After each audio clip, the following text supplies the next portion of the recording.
Hi friends, मैं आपका दोस्त अथर्व आप सभी का हमारे इस यूट्यूब चैनल अथर्व कोकड़वार में स्वागत करता हूँ। मैं आज आप सभी को ऑडिट पढ़ाने वाला हूँ जो सीए इंटर ग्रुप 2 में पेपर नंबर 6 है, जो आपको एग्ज़ाम में 5 से 10 नंबर का फ़ायदा कराएगा ये चैप्टर। और ये जो मेरे नोट्स है, मैंने खुद ने बनाए हैं नोट्स, जो आपको एग्ज़ाम में 5 से 10 नंबर का ज़रूर फ़ायदा कराएगा। ये जो पूरे मेमोरी टेक्निक के बेस से पूरा चैप्टर है, दिखाई दे रहा है आपको सभी को। पूरा मेमोरी बेस टेक्निक पे एक चैप्टर है। पहले मैंने एसए के जो मेमोरी टेक्निक है उसके ऊपर एक वीडियो बनाया था, बहुत अच्छा व्यूज़ आए उस पर। मैं आप सभी को धन्यवाद देना चाहता हूँ। सभी ने मुझे मैसेज किए कि वीडियो बहुत अच्छा था, तो उसी उम्मीद के साथ मैं आप सभी के लिए chapter number 6 audit in automated environment, जो कि चैप्टर का नाम है, वो आपको पढ़ाने वाला हूँ। जो बच्चे जनवरी 2021 का अटेम्प्ट दे रहे हैं, उन सभी बच्चों को ये जो मेरी वीडियो है बहुत बेनिफिट करेगी। तो चलिए मुड़ते हैं अपने चैप्टर की ओर। आप जानते हैं अपने चैप्टर का नाम क्या है बच्चों? अपने चैप्टर का नाम है ऑडिट इन ऑटोमेटेड इन्वायरमेंट, जिसको हम एई के नाम से भी जानते हैं। तो चलिए पढ़ते हैं। Definition of the information technology and the information system। तो पढ़िए मेरे साथ। It refers to the business environment where PODA are carried out by using computer system known as IT or information system। इसका मतलब क्या है? PODA यानी क्या? P stands for processing, O stands for operation, D stands for decisions, A stands for accounting। ये इसका short form है। ये इसका शॉर्ट फॉर्म है। पोडा क्या बच्चों? पोडा। तो पढ़िए मेरे साथ और एक बार definition. It refers to business environment. It refers to business environment यानी क्या? इट बोले तो क्या? इट बोले तो automated environment. Automated environment refers to the business environment. ये जो ऑटोमेटेड इन्वायरमेंट है, ये बिजनेस के जो इन्वायरमेंट है उसके साथ ताल्लुकात रखता है। वेयर बिजनेस इन्वायरमेंट में जहाँ पे प्रोसेसिंग, ऑपरेशंस, डिसीजंस, अकाउंटिंग किए जाते हैं, वो भी कंप्यूटर बेस पे, वो भी कंप्यूटर बेस पे, उसको बोलते हैं इंफॉर्मेशन सिस्टम और द इंफॉर्मेशन टेक्नोलॉजी। क्या बोलते हैं बच्चों उसको? इंफॉर्मेशन सिस्टम और इंफॉर्मेशन टेक्नोलॉजी। होप आपको ये डेफिनेशन समझ में आई। तो इसमें मेमोरी टेक्निक क्या बना बच्चों? पोडा। P stand for processes, O stand for operation, D stand for decision, A stand for accounting. Hope you understand the definition. Let's move towards the next point, known as the key features of an AE. AE stands for automated environment. What are the key features of the automated environment? Let's study it. I have given these key features in flowchart, tree diagram, as you can see below. Look. The first point is faster, the second point stands accuracy, third point large volume of transaction, fourth point less prone to the human errors, fifth point better security control, sixth point connectivity and the network capability, and the last point latest information. These are the 7 key features of the automated environment. The 3 to 4 number question can come in exam. What are the key features of automated environment? So you have to write these 7 key features in exam and they gain 3 to 4 marks. Understood? So how to keep in mind these 7 points?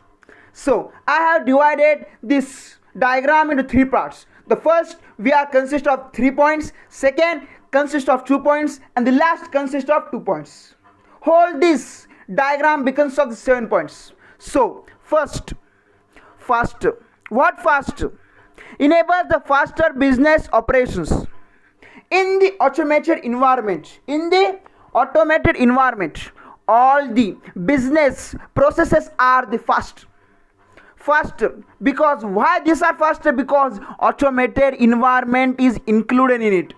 If it would be manual, it wouldn't be faster, because a manual work is more time consuming than the automated work. Automated work consists of the technology, different types of the information system. As we have studied the definition of the information system and the information technology above, I hope you understand the definition of the information technology and the information system. So this points is related to that only.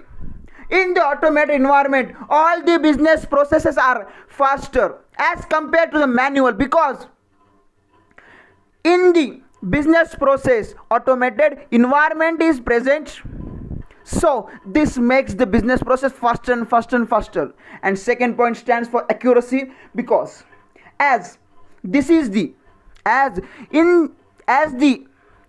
automated environment is the automated process, there is no single mistake done by the automated environment. As the manual work can lead to the mistake, this avoids the mistake what automated environment. So accuracy is greater by the automated environment in the business process. So what is this point? Accuracy in data processing and computation. This tells us that what the processes we are doing and what the computation regarding to tally, funds, interest, discount, or these are carried in correct way. These are carried in correct way through the business automated environment. Understood? I hope you have understand this point. The last point of the first part is large volume of transaction. As the automated environment is used in all the business processes, all the MNC companies, big companies, Big Four, Deloitte, KPMG, PwC, EY, all these companies are using the automated environment. This leads to large volume of transactions. All the businesses transactions are more as we go to bigger and bigger companies. This is handled by the automated environment. So large volume of transactions are involved in automated environment. This points tells us that ability to process large volume of transactions. All the Big Four companies, banking services have the large volume of transactions daily. So automated environments help them to do proper guidance and working of the process. Understood? Third point we have completed. This first point we have completed. Let's move to the second point, which tells us that less prone to the human errors. Let's read the point. Less prone to human errors. This tells us that as the processes are gone automatic, there is no manual work involved.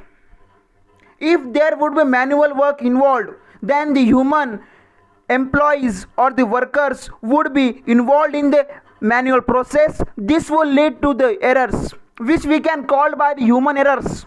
So by the help of the automated environment, the human error is reduced. So same tells us this point. We have completed point number 4. Let's move to the point number 5. Better security and the control. Better security and the control. As many damaging things are present in the environment, for example, viruses are present in the computer. So many damaging things like worms are present in the computer information system, which can damage our data, which can cause loss of data. So for controlling this, we have set up security such as antivirus, firewall and SCM, which we have studied in EIS. As you all know, firewalls are installed in the system and the antivirus are also installed in the system to protect from the viruses.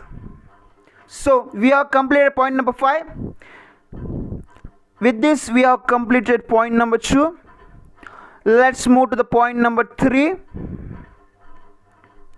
which talks about the connectivity and network capability.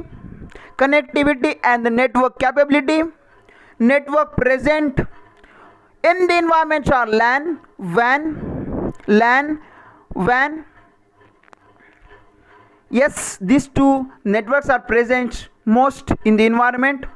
All this automated environment is carried out through the network capability only. If the networking would be higher, then only the process and the result and the outcomes would be higher. So this tells us about the point number 6. With this we have completed point number 6, and the last point, the latest information. The internet is the source. Internet is a source in the automated environment which gives us the latest information about anything in the business process. If the business process want the accounting system, new amendments related to accounts, this is available through the internet.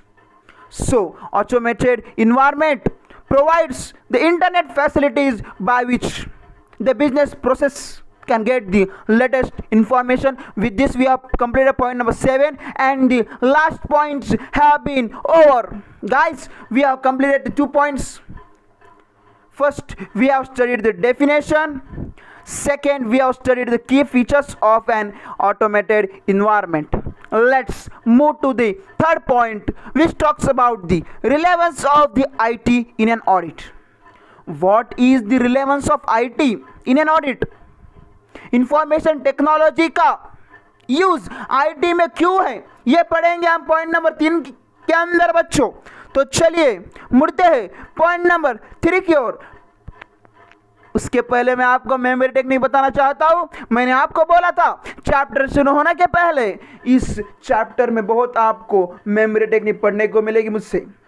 तो इसकी memory technique क्या है बच्चों, पढ़ो. ये देखो MT stand for memory technique. So पढ़िए. PC is like Bru coffee. आपने सुना होगा ब्रू कॉफी का ब्रांड ब्रू बॉन्ड, सुना है आपने. तो उसके साथ ये मेमोरी टेक्निक ताल्लुकात रखती है.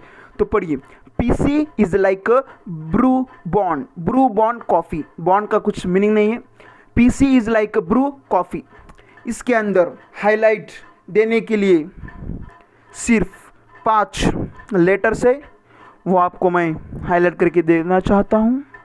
देखिए पी सी, ये हो गए, दिखाई नहीं दे रहा है कलर.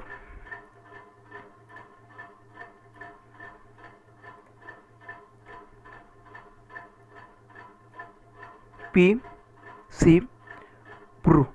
देखिए पीसी और Bru. P stand for posted automatically. क्या पोस्ट करते हैं ऑटोमेटिकली? एंट्रीज. क्या पोस्ट करते हैं? एंट्रीज. आपने टैली का नाम सुना ही होगा. उसके अंदर जर्नल एंट्रीज ऑटोमेटिकली पोस्ट होती है, उसको बोलते हैं हम पोस्टिंग ऑटोमेटिकली जर्नल एंट्रीज. वो है पॉइंट नंबर 1 के अंदर जो बात करता है posting automatically journal entries. Point number 2 बात करता है सी यानी क्या? Computation and the calculation. जो भी हमारे बिजनेस के अंदर कैलकुलेशन करते हैं, चाहे वो डिस्काउंट का हो, चाहे वो इंटरेस्ट का हो, वो हम एक्यूरेट कैलकुलेट करते हैं और ऑटोमेटिकली वो कैलकुलेट होता है. किसके थ्रू? ऑटोमेटेड इन्वायरमेंट के थ्रू. ये जो इंटरेस्ट होता है, डिस्काउंट होता है, वो ऑटोमेटिकली कैलकुलेट होता है। वो बताता है पॉइंट नंबर 2 के अंदर, जो कि है automation and calculations are done automatically. इसके साथ हमने 2 पॉइंट कवर कर लिए हैं। पहला पॉइंट बात करता है पोस्टेड ऑटोमेटिकली जर्नल एंट्रीज, दूसरा पॉइंट बात करता है calculations and the computations of the business are done automatically. Third point जो कि बी से शुरुआत होता है वो बात करता है business policy and procedures are done automatically. Business policies and business procedures, ये क्या होता है? बिजनेस के अंदर जो भी पॉलिसीज होती है, LIC पॉलिसी, GIC पॉलिसी, ये सभी ऑटोमेटिकली कैलकुलेट होता है। उसके ऊपर हमें कितना रिटर्न मिलने वाला है, क्या होता है, उसके ऊपर कितना बेनिफिट है, वो सब हमें ऑटोमेटिकली कैलकुलेट करके मिलता है। किसके थ्रू? ऑटोमेटेड इन्वायरमेंट के थ्रू। इसके साथ हमने थर्ड पॉइंट कवर कर लिया है। हम बढ़ते हैं पॉइंट नंबर 4 की ओर, जो बात करता है report used in the business are produce from the system. जो भी हमें रिजल्ट या आउटकम निकालना है, उसके लिए हमें रिपोर्ट निकालनी पड़ती है, वो भी ऑटोमेटिकली जनरेट होती है ऑटोमेटेड इन्वायरमेंट के थ्रू। और लास्ट पॉइंट पढ़ेंगे हम user access and security. User access and security के अंदर 2 मेन चीजें इंपॉर्टेंट है। पहले यूजर आईडी और यूजर पासवर्ड। हर ऑटोमेटेड इन्वायरमेंट के अंदर हम उसको शुरुआत करने के लिए हम उसके पहले उसका यूजर आईडी सेट करेंगे और पासवर्ड सेट करेंगे। पासवर्ड सिक्योरिटी के लिए और यूजर आईडी यूजर एक्सेस करने के लिए। ये हो गए हमारे कुल 5 पॉइंट। पहला पॉइंट पी से शुरू होता है जो बात करता है posted automatically the journal entries. दूसरा है C, computation and the calculations are done automatically. Third starts with B, जो बात करता है बिजनेस के अंदर जो पॉलिसी एंड प्रोसीजर है वो ऑटोमेटिकली कैलकुलेट होती है। और आर से शुरू होता है reports used in the business process are produce automatically. और जो लास्ट है यू से शुरू होता है जो बताता है यूजर एक्सेस एंड सिक्योरिटी के बारे में। इसके साथ हमने अभी तक 3 पॉइंट्स कवर कर लिए हैं। पहला डेफिनेशन, दूसरा की features of the automated environment, third point relevance of the IT in an audit. इसके साथ आपका नॉलेज बढ़ चुका है, आपको समझ में आया है हमें चैप्टर क्यों पढ़ रहे हैं। बच्चा IT का उपयोग ऑडिट में क्यों किया जाता है, इसके लिए ये चैप्टर बहुत बहुत बहुत महत्वपूर्ण है। तो ध्यान दीजिए बच्चों, ध्यान दीजिए। इसके साथ हमने ये पॉइंट कवर कर लिया है। मुड़ते हैं अगले पॉइंट की ओर, जो बात करता है benefits of the automated environment या IT in an audit. Benefits क्या है IT के ऑडिट में, वो पढ़ेंगे हम। Company derives various benefits from the IT, so auditor is required to understand the relevance of IT in an audit. Company वर्षों के बाद ईयर आफ्टर ईयर IT के अंदर डेवलप होते जा रहा है।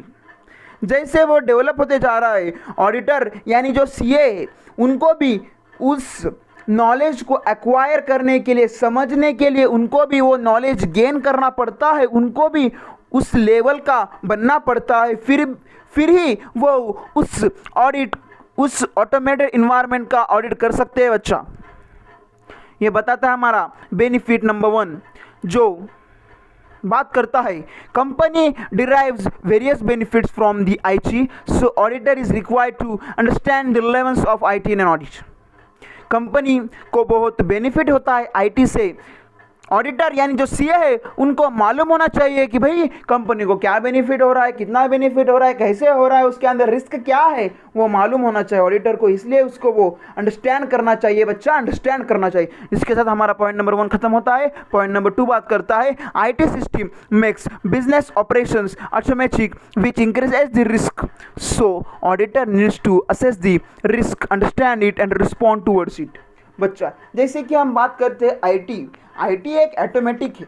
ऑटोमेटेड इन्वायरमेंट के अंदर उसका रूपांतर होता है, ये मैनुअल वर्क नहीं है। जैसे हम मैनुअल वर्क के अंदर कुछ इतने रिस्क पाते हैं, आईटी यानी जो ऑटोमेटेड इन्वायरमेंट है, इसमें ज़्यादा रिस्क हो सकते हैं, जैसे कि hacking, loss of data, change in data, theft of data. ऐसे जो प्रॉब्लम्स है वो ऑडिटर के ध्यान में आना चाहिए। अगर ऑडिटर के ध्यान में आए तो ही कंपनी आगे बढ़ सकती है। तो auditor needs to understand the risk, respond toward the risk. ये बताते हैं हमारे पॉइंट नंबर 2 के अंदर।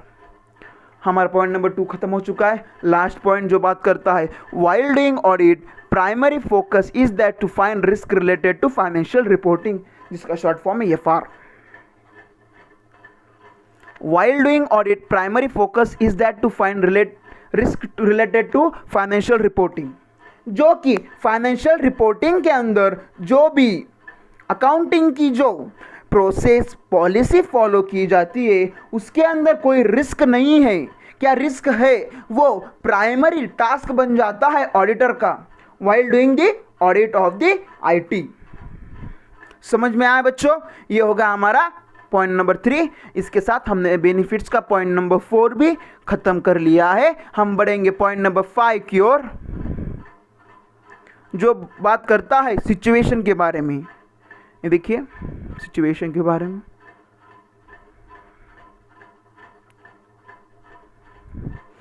जो बात करता है सिचुएशंस के बारे में।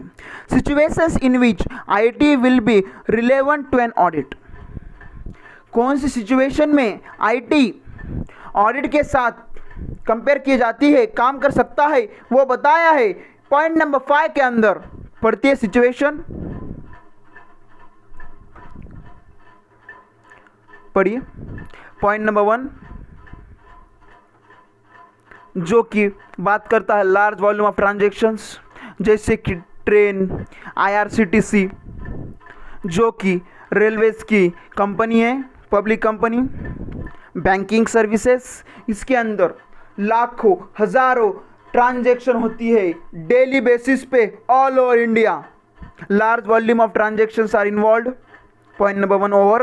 Point number 2, increase use of system and application in the business.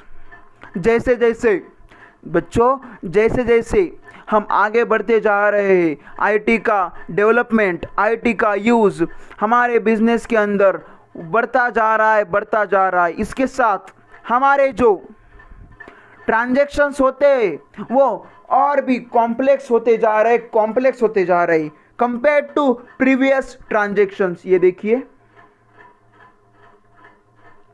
ये पॉइंट खत्म किया हमने। ये देखिए कॉम्प्लेक्स ट्रांजैक्शंस।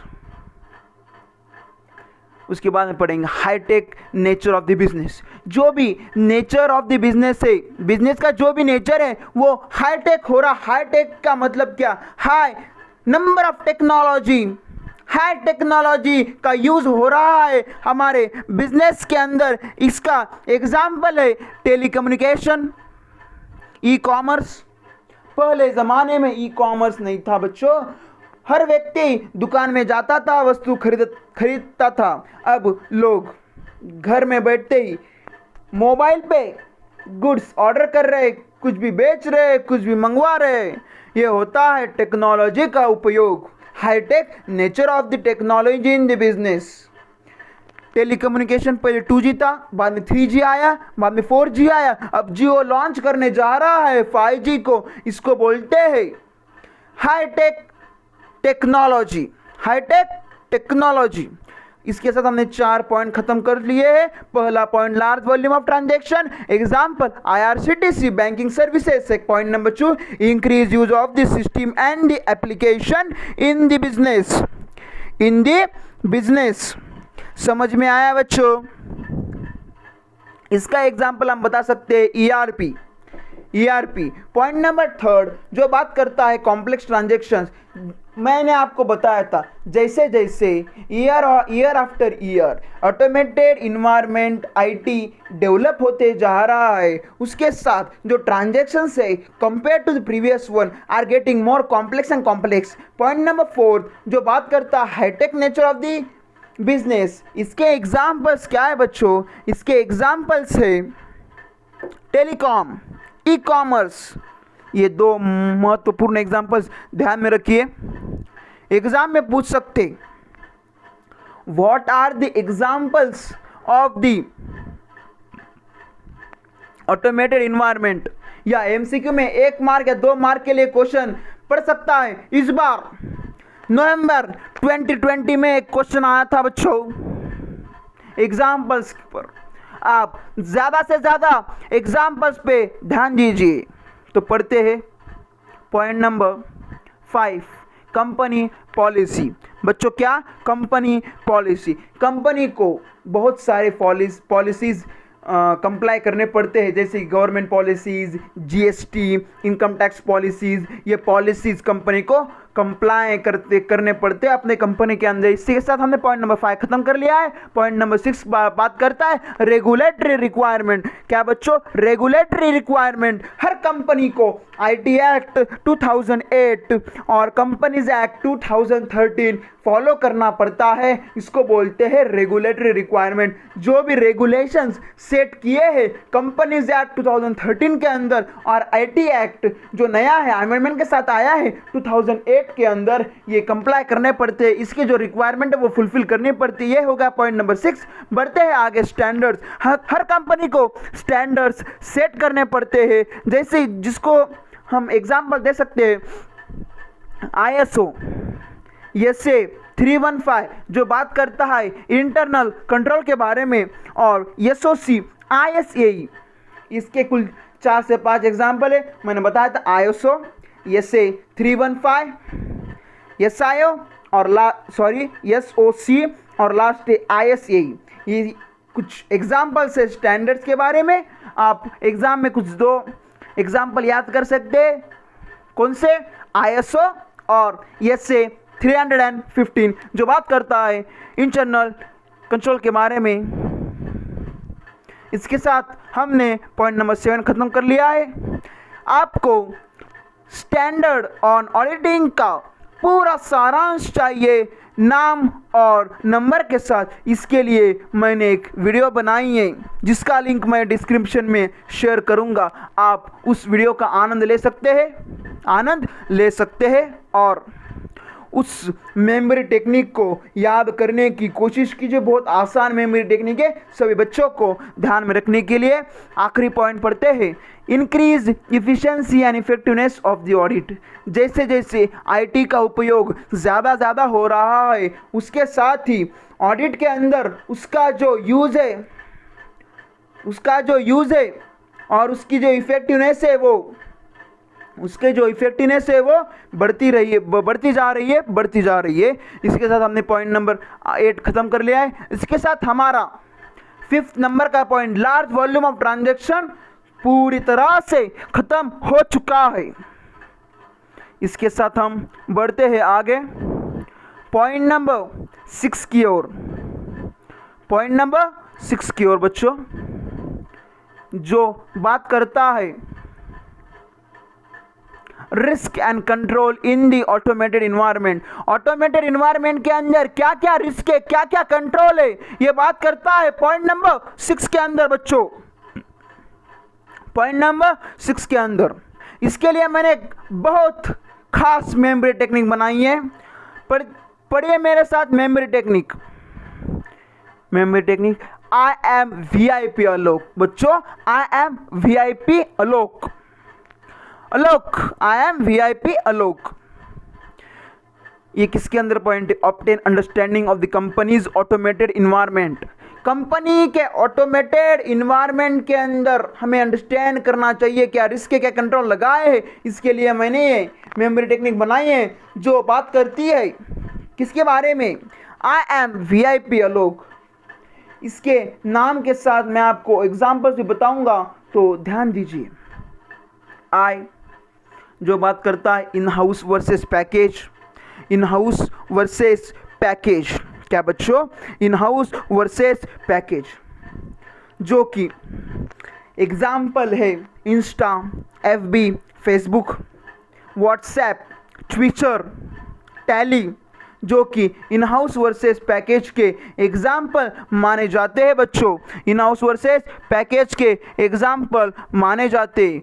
दूसरा पॉइंट है वर्जन। क्या बच्चों? वर्जन। कौन से वर्जन आए हैं, कौन से वर्जन अपडेट हो रहे हैं year after year in the mobile, in the information system, in the information technology and the automated environment. Year after year new versions are getting updated. उसको बोलते हैं हम वर्जन्स। वर्जन्स के अंदर कई फंक्शन नए आते हैं, कुछ फंक्शन को रिप्लेस किया जाता है, कुछ को कट किया जाता है, उसके साथ कुछ नए आते हैं, इसको बोलते हैं हम versions. Third point, interface with system. Interface with system. क्या बच्चों? Interface with system. इसका एग्जांपल क्या है? जिस कंपनी के अंदर मल्टीपल सिस्टम एग्जिस्ट होती है, इसके अंदर ये रिस्क या कंट्रोल पाया जाता है। Interface with system. सिस्टम के सामने कैमरा लगाया जाता है, वेब कैम लगाया जाता है कि भाई ये छोकरा या लड़का काम कर रहा है कि नहीं, इसको बोलते हैं इंटरफेस विद सिस्टम। कंपनी के मैनेजर, कंपनी के सीईओ को मालूम होना चाहिए कि बच्चा काम कर रहा है क्या कर रहा है। पॉइंट नंबर फोर्थ जो बात करता है पर्पसेस। क्या बच्चों? पर्पसेस। पर्पस फाइनेंशियल है, नॉन फाइनेंशियल है, प्रॉफिट मेकिंग है या नॉन प्रॉफिट मेकिंग है, ये हम बात करते हैं पॉइंट नंबर फोर्थ पर्पसेस के अंदर। अगला पॉइंट नंबर 5, आर्किटेक्चर। आर्किटेक्चर यानी क्या? आर्किटेक्चर यानी आपका डेस्कटॉप बेस्ड टेक्नोलॉजी है, लैपटॉप बेस्ड टेक्नोलॉजी है, एलईडी है, क्या है टेक्नोलॉजी, ये बात करता है पॉइंट नंबर 5 आर्किटेक्चर के अंदर। Point number 6, location. आपकी लोकेशन क्या है? नेशनल है, इंटरनेशनल है, ग्लोबल है, क्या है आपकी लोकेशन, वो बात करता है पॉइंट नंबर 6 लोकेशन के अंदर। पॉइंट नंबर 7 जो बात करता है आउटसोर्स। क्या बच्चों? आउटसोर्स के बारे में। आपने अपने कंपनी के आईटी रिपोर्ट्स किस कंपनी को आउटसोर्स किए, ये बात करता है पॉइंट नंबर 6-7 के अंदर। पॉइंट नंबर 8, की पर्सन्स। आपकी कंपनी के अंदर कौन से की पर्सन है? कौन से सीईओ है, कौन से सीएफओ है, कौन से सीआईएसओ है, ये बात करता है पॉइंट नंबर 8 की पर्सन्स के अंदर। इसके साथ हमने 8 पॉइंट खत्म कर लिए हैं बच्चा। तो पहला पॉइंट है आई एम वीआईपी लोग। आई यानी इन हाउस वर्सेस पैकेज। ए यानी क्या बच्चों? आई एम से कुछ पॉइंट नहीं है। वी यानी वर्जन्स। आई यानी interface of the system. P से शुरू होता है पर्पसेस, उसके बाद में आता है अलोक। ए से शुरू होता है आर्किटेक्चर। एल से शुरू होता है लोकेशन। ओ से शुरू होता है आउटसोर्स। के से शुरू होता है की पर्सन। इसके साथ हमने 6 पॉइंट कवर कर लिए बच्चा, 6 पॉइंट। इसके साथ ये वीडियो समाप्त होती है वीडियो समाप्त। अगला पार्ट मिलते हैं पार्ट 2 के साथ। ये जो नीचे के पॉइंट्स है बहुत आसान पॉइंट है, मैं आपको अगले वीडियो के अंदर बताता हूँ। क्यों बता रहा हूँ मैं अगली वीडियो के अंदर? ये जो वीडियो है अपनी 33 मिनट्स की हो चुकी है। इसके अंदर मैंने 6 पॉइंट्स कवर कर लिए हैं। आपको बहुत आसानी जाएगी रिवीजन करने के लिए। ये जो कुछ 4-5 पॉइंट बचे हैं अगली वीडियो के अंदर मैं शेयर करूंगा, क्योंकि अपलोड करने के लिए मुझे बहुत डिफ़िकल्टी जा रही है। तो इसके साथ बाय बाय बोलते इस लेक्चर को समाप्त करते हैं बच्चों। जय हिंद।